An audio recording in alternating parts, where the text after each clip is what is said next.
Alright guys, so I'm trying to do a new thing where I'm gonna try to film outside a little bit more. So we're gonna see how that works. But this is gonna be my like video. Things that I do like about the car, or love about the car, to be honest with you.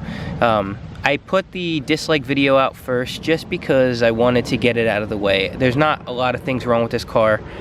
Overall, I love it. What needs to be added also is that there are so many other things from the few that I'm listing.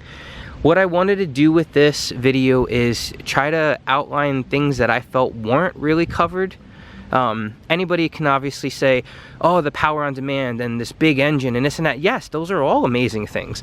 The fact that the car hauls ass and smokes tires, and the fact of the price, and you know, the fact that it's got the performance pages and all of that. Yes, those are all amazing things. I'm gonna go through a couple things just so you're aware. Don't criticize and say, oh, well, you didn't talk about the engine.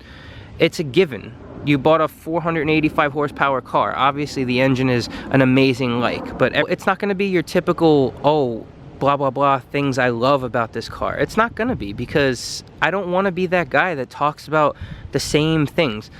I want to add a little bit of my OCD flair to it. You know what I mean? That's part of the reason you subscribe to different YouTubers. Everybody's got a different take. Everybody's got a different way of presenting their information and their opinion. And you know, for the people that stick around, I have so many things coming, so hopefully you're sticking around for my opinion, for my way of presenting it, for my crazy behavior and my antics, because that's all gonna get highlighted, always. I'm not gonna change, I'm just gonna get crazier. Okay, so our first little like slash love of this car is gonna have to be the fact that these wheels, these upgraded from the stock wheels, they're just amazing to begin with. I like the pattern better. I like everything about them more than the stock wheels. I didn't like the stock wheels too much because I guess the silver accenting on it, I just didn't appreciate it. It looks good on some colors, but I don't think it looks good on this. And the number one thing I really love about these wheels is the color. To be honest with you, it's like a gunmetal, like a matte gunmetal. The fact that they didn't do a basic color, like a basic black color, and just cop out, that gets a lot of credit from me. Honestly, I love the way these wheels accent and come across on the different Mopar colors. I absolutely love them. The design, everything about them, they're just awesome. They're just a really nice wheel. I'm glad I did get that upgraded package for them. The only thing I really will change eventually to make these wheels even better is probably color match the Brembos to the car, and the lug nuts and center caps are gonna have to get addressed eventually. But other than that, I absolutely love the color. I'm a super fan of it. So yes, I love these wheels, and I don't think I'm ever gonna get rid of these, to be honest with you. I think eventually what's gonna end up happening for these wheels is I'm gonna keep them as my winter wheel setup eventually, because the only way I'm gonna be getting wider tires into the 300 series is if I upgrade the actual wheels to a wider wheel, and that's inevitably gonna have to happen for me to get good traction, good performance. But all in all, like I said, gunmetal gray, like a matte kind of gunmetal, I'm a big fan, and that's just an amazing thing about this car, one small thing about this car. So we're gonna get into this. So we're gonna switch up the angle a little bit, and we're gonna talk about number two, the second reason why I absolutely love this car. It's the body line. The body line of this car with that hood, that little swooping mark on the side, it all just flows. It just flows so well. The fact that it just looks so cool. The handles are a little bit staggered, like the back go up a little bit higher. It's just such a cool car. And part of number two is absolutely gotta be the bumpers. These front bumpers, the fact that we have the SRT / Hellcat bumper setup, it just makes the Scat Pack so much nicer. I mean, really? Look at this. The lines, the swoops, the beautiful. It's just beautiful. The roof line, everything. And the hood, that profile, Look at that, how it just comes up just enough to be aggressive but not gaudy. I'm a fan. It's one of the biggest reasons I bought this car. It really is, just how well designed this exterior looks. But it's not the #1 reason why I bought this car. I guess it's all a collective package. Everything happened for a reason. Absolutely happened for a reason. But like I said, body line and bumpers, that's #2 reason why I love it. Well, #3 is obviously going to have to be a two-parter. So the first part of #3 are going to be these rear taillights. I'm going to show you real quick. Obviously, if you're looking at this video, you either know about it or not. Probably can't tell too much in the light. I'm going to post some pictures of it in the dark. Probably add a little bit of film from the dark. But those lights, I like how they're upgraded from the previous generation where it had that LED dotty look. I wasn't a fan of that. OCD wise, that's not a good look for me. I mean, it's still good, but the fact that this is just one fluid swooping light that goes across, just a solid light at nighttime, it's just so sexy. It really is. It makes the car stand out. It's an amazing look. I think it's gonna be really difficult to catch on camera. I'm gonna try to do my best, but this is how I drive around at night. I don't drive around with the regular headlights. I drive around with the daytime running light. They're so bright. Match that with the fog lights, and it's a very bright setup. And because I don't have HIDs yet, this is how I roll. And it's obviously been fine. I've never been pulled over. But I really love these headlights. I love them matched with the taillights. It's even sexier. I really wish I could get a better shot of this. Okay. The next beautiful little like I have for this car, it really has to be the color. B5 Blue, aka Surf Blue Pearl. In all honesty, I don't really take much notice to the Charger at all until I saw this color in person.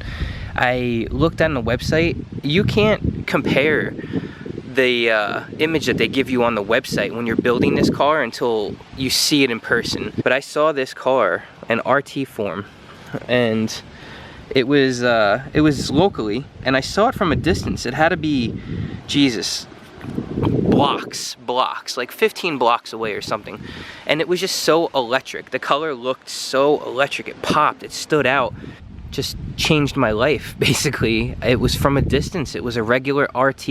It was just a normal RT. Not that RTs are really normal, but it was just this regular RT. But the color, I don't know if it was the lighting or if it was freshly waxed or washed or what the deal was, but it almost looked like it glowed. It looked like this bright electric blue. It looked like there was a halo around it or some kind of weird metaphorical kind of crap. But it's the reason I bought this car. Seeing that car is what made me jump on the Dodge website, and then I built this car and I was like, oh, that's not a bad price for that engine. And then I started looking into it, and it all worked out, and I'm very happy. Anytime I see B5 Blue or the purple or the mango, any of those things, any of those colors, I see them, they just stand out. They're just a beautiful heritage color. It's just a great example of what can be done with the right color. It just transforms this car. Now, that's not to say that the darker colors or the grays and the reds aren't beautiful. They're all beautiful, but for me, this color is the reason I made the purchase. Now, this next reason that I love this car so much, it's a very subjective thing, but most of the people that I've talked to, just about almost every one of them, have said the same thing in agreement. This car's exhaust is ridiculous. From factory, it's amazing. There's really no reason to change it, but of course you get people like me that constantly want to upgrade the car, and I tried the Flowmasters and I tried the mid-muffler delete, and the mid-muffler delete is where I ended up. So in stock form, like I said, this exhaust is just crazy. There's nothing wrong with it. It's beautiful. It's got a beautiful tone, beautiful noise to it. It just, to me, it wasn't loud enough. So obviously we changed it, and it's just sexy now.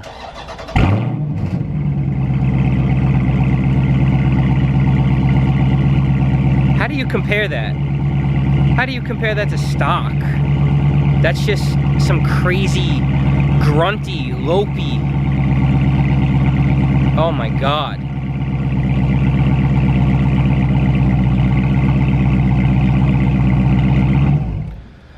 overall, the exhaust, whether it's stock, upgraded, whatever it is, this car is a beautiful freaking machine, and that exhaust is just the topping of the cake.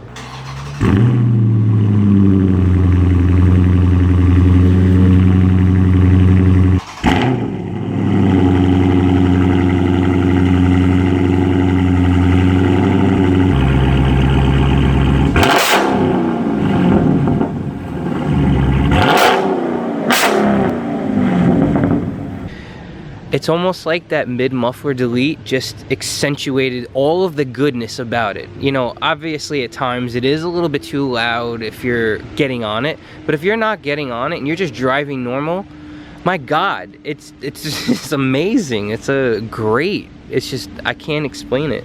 Everybody that told me to do it and I didn't do it fast enough, I feel stupid. So anybody that gets this car, I honestly urge you to try out the mid-muffler delete.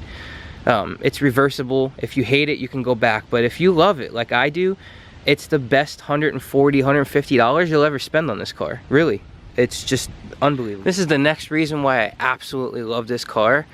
When I was searching for a replacement car, at the time I had a Mustang GT. It was a coupe. It was fine. It wasn't a ton to complain about. I was sitting there talking and I decided with my fiance that, you know, a sedan would be a good option. As far as sedans go, that's the reason I love this car even more. It's a sedan. It's 4 doors. It's got a beastly engine, a beautiful color, and it's 4 doors. 4 doors of amazingness. 4 doors for more room, back seats with leg room, headroom, comfort. There's width involved. You're not touching elbows with the person next to you. There's just a lot that goes into the fact that this is a sedan. Don't get me wrong, the Challenger is roomy in the front, not in the back though, too much, but the fact that this is a sedan, it just makes it that much more special. It makes it that much more amazing. And the fact that when you're driving on the road, people see the color, they hear the exhaust, they know it's something, but they don't know what it is, really. You know what I mean? It's strange to explain, but the fact that this is a sedan, like I said, with this color, these wheels, everything just came together for this purchase. And I'm just stoked about it. And I'm not gonna lie and toot my own horn, but the fact that these side markers are color matched, look at that. God help us all. That's just an amazing situation right now. I just want to talk for a moment about this next one. I don't want to spend too much time on it because obviously it's very self-explanatory in many ways, but these seats, when I was looking for this car, I test drove 2 SRTs. They both had the full leather interior option, and don't get me wrong, it was very comfortable, very comfortable. They were beautiful to look at, but like I said, every car is supposed to fit certain people, so not everything is perfect for everybody. The fact that these seats have this two-tone type material, it works well for me. Long drives with that heavy leather seat, you know, it's like you're asking for swamp ass, basically, to put it bluntly. You know, my back would sweat, you know, it's not a good combination of things. Now, I know some people are gonna go on and say, oh, if they're not full leather, they're not great. But honestly, everybody that sits in these cars, they love them. They love the feel of it. And the fact that, here's another thing about these seats. They heated and, they call it ventilated or whatever, but it's air conditioned. They heated and AC'd seats. You know, if you're not paying attention and you put the AC on, you almost kind of feel like you're pissed yourself. It just, your ass gets really cold and you think you're sitting in a puddle of pee. It's the weirdest thing in the world, but they're so good. These seats are very comfortable. I love the B logo. The fact that the cold air comes out and the fact that it's not, like, you're not sinking into leather, and especially on a hot day. They're more stiff and sturdy. I think it lends more towards spirited driving for me. I don't feel like I'm gonna be flopping around and moving around as much as if I was in all leather seats. So if you take a long drive and you have full-on leather seats, there's a very good chance, because when the human body sits down, the back kind of bends a little bit and makes a canal. Now, if you're a sweaty person, that canal is basically a flowing river to your ass crack, where you're gonna get swamp ass from back sweat. That's not good. Nobody wants that. These seats just avoid that. It's amazing. There's just so much room and so much comfort. The front and the back seats. And honestly, is if the front seats weren't awesome enough and being comfortable, and the fact that I'm in them all the time, so obviously my comfort matters the most, but the back seats having heat, that just makes your passengers feel special. Honestly, when they're, I know it sounds stupid, but when you have people in your car, if they're sitting in your car and they sort of feel special because their seats have heat, it's just a little touch. It's a little touch that Dodge did that I think was so good. You know, not a lot of cars have that. So now your passengers are comfortable in the back, especially if it's a cold day, and you know, they have room, they have heat. It's just a comfortable ride. People want to be in this car. This is gonna sound like such a snob thing, but another thing that I love about this car was that they offered an option with Beats audio. Yes, I'll admit there are audio packages out there that are much better. Alpines and Harman Kardon, whatever the hell it is, and custom systems can be so much better. But the fact that it came with this, and I don't know, I'm just a brand snob, so it's fun to me. I wasn't even huge into Beats, but you know, these do perform well. They do quote unquote thump. You know, not that I listen to thump-worthy music. It's a lot of like normal music that doesn't have cool beats because, you know, I'm boring. But it's awesome. You get in the car and you're greeted as soon as you open the door. Everybody that gets in this car, they notice it. They notice logos. That's the kind of world we live in. We're the type of world where if somebody sees a golden M arch, they think of McDonald's. So people see the B and they think Beats audio. So they think, oh, this car's got something even more special. It's got something extra. So just having that little logo there, that's awesome. I know it doesn't sound like much to people that didn't get it, maybe they didn't want it, or... And to add to everything, the fact that there's a little dedicated subwoofer that fits in a little nook there, and the fact that I found a WeatherTech mat that accentuates that subwoofer, and it all fell into place. So, for the last couple things that I love about this car, we have to come on the inside of the vehicle. I'm not going to really focus too much on the instrument cluster screen, but that's pretty awesome. That's not the main reason. If you are sitting in the seat and you have this point of view, I've had a couple different cars and they've all had screens. They've all had different touch screens, different sizes, different locations. What I've got to say right now is that this location, this screen, is by far the best. Where they put this, if you're sitting here, right? Don't mind that wire. I'm in the process of trying to find a way to hardwire that damn dash cam. If you're sitting here and you have this view, it's got an 8.4 inch screen. That alone is awesome. That's huge. Now, what I really love is the location of this screen. On my last car, and on a couple different cars before that, the screen was a little bit lower. Now, I know you're not supposed to be looking at the screen while you're driving, but if you happen to want to glance over and check something out, the fact that this screen is so large and so much higher up than other cars, it's a natural glance. So say you're sitting here and you're like you can almost half glance. You can half glance down, and it has such an easy to navigate system. So like, you know, I'm usually on media, so I can go and click on it and go through, and you know, I usually click on this real quick so I can put my ass coolers on. But it's easy to access. It's just a really good system, other than a couple of the different apps on there, but that's nitpicking. Honestly, it really is a good system, and it's only going to get better from here. That's what I love about cars. There's competition, and then there's upgrading, and there's growth. So we're the ones benefiting in the long run. You know, I mean, it might become obsolete over time, but the next car I get, if it is a Dodge, it's gonna be an upgraded system. It might not be called the U-Connect. It could be called who the hell knows Connect, but it's gonna be better. And right now, from my point of view, this is awesome, and it's definitely one of the reasons I love this car. My fiance's got a Tucson, and the screen is like this big, and that's just ridiculous. This is awesome. This is the way your point of view should be when you're driving around in a car.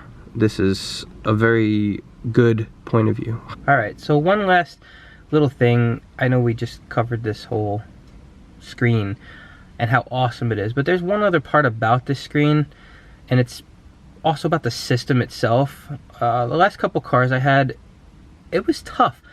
I listened to primarily music from the iPod, so when I want to navigate my iPod, I don't want to have to pull the iPod out and go through it. I want to just plug it in and forget about it inside the armrest, which is what you can do with this car, because they have it set up where you can browse easily, seamlessly through your artist, through your playlist, through your songs, your albums, different genres, whatever the hell you want to do. But for instance, you want to go through whatever. You want to go through songs, and you want to go to a different song. Can't play any music, I'll get a copyright. But now you're playing through a song. What's awesome, what I really like, is that you can go through the different tracks in that playlist. So I don't have to go through the same. In the last car, I believe every time I wanted to have to just get an idea of what's going on, just to go through, I couldn't go through my list. If I wanted to pick a different song from there, I either had to press forward or back and shuffle were the only ways I could go through the list. If I wanted to navigate the list by picking a song from that playlist, I would have to go through the whole thing again and load up the playlist. And to be honest with you, the Ford Sync system, or whatever it was at the time, way slower than this. This is much quicker. This is a much, much quicker system. Like, this goes really, really, really quick. Well, that time, of course not. But every time I use this, it is a pretty quick system for what it is. It's a large screen, it works. I'm very happy with it. I've got no complaints about it other than this bastard Pandora button. But once I go to the dealership the next time, I'm going to mention that, and I pray that there's a fix for this. We're going to see. No complaints as far as this goes. This screen is amazing. Perfect size, perfect placement, perfect functionality. I'm very, very happy with this screen. This next thing that I love about this amazing automobile, it's quick, it's simple. The fact that this car has garage controls built in, you wouldn't think that that is something so important, but if you have a place that has a garage or you're a homeowner, this is serious. I've had a couple different cars that didn't have this, and you end up having to have a remote. Now you have to put this remote somewhere, and you always stress about leaving it out in the open. Somebody can see the fact that there's a remote. If you park outside the driveway, I mean, obviously, yes, if somebody sees this, they're gonna know it's a garage button, but I have an office, and so that office has a garage, so I've got different buttons programmed to different things. So now the fact that I've got an easily accessible garage with the buttons, and I've got multiple garages, I can have up to 3 different ones. It's just the little things that make life easier for you. It's less clutter, it's less chaos. You can just get in a car. It's nothing mind-blowing for technology wise, but a lot of cars have it. But like I said, a couple different cars have not had this. Something so simple, and I think it's a must. It really is a must, having buttons to open up your goddamn garage so you don't have to be a schmuck and have something silly clipped up there. That just looks so rank. I hate it. And if you have a damn remote, where are you going to keep it? In the glove box? And then that, I mean, here goes my OCD, but last car I had, it had the remote, and no matter where I put it, the thing would slide. So I had to find a way to like wrap the one part of it in a cushion, like a microfiber, and make it so it was kind of wedged where it was, and it just looked stupid, and it was just a dumb situation. And I'm glad I don't have to deal with that, because this is awesome. And, you know, again, like I said before, this whole like thing I love, thing I like video is, it's got a little bit of a OCD flair to it, and this is definitely one of them. Oh boy, so this little love of mine for this car is where people are gonna really see how fucking nuts I am. The shape of this shifter and how tall it is, those two things played a huge role in me liking this car. Now, I've come from a lot of different manual transmission cars, It's not the end-all deciding factor. Yes, I wish this car would have had a manual option, but this transmission's been plenty fine. It's got plenty of power. There's nothing wrong with an automatic car. I know a lot of people talk, oh, they're faster. That doesn't always matter. Where am I racing to? I just like to have fun sometimes. But the fact that this is automatic, that's fine. But the major thing is how this shifter looks. I've looked at cars online, and not to sound like crude or anything, but some vehicles out there, they have these shifters and they just look like giant plastic penises. I don't understand the design aspect that went into some of these vehicles, but they're just like these awkwardly placed tall plastic peckers. That's the only possible way to describe them, and I can't stand that. Everything about this shifter played a role in tidying up this interior for me. I mean, the interior itself, it's awesome to begin with. I'm very happy with it. But this was a huge thing for me. And you wouldn't think about something like that being like a deal breaker. But if this was an ugly shifter, I swear on everything I've ever loved in my whole life, I would have never bought this car. Never. I would have never got this car. This is just a good design. I really like it. It's just, it calms me down. It's good, and it's pretty good to pretty comfortable to shift when it's in manual mode. A lot of times I do the paddles, but in my last video, you know how much I can't stand those fucking paddles. I'm in the process of getting rid of those, by the way, but that's for another video. But this is great. I love it. This is definitely a love. Absolutely.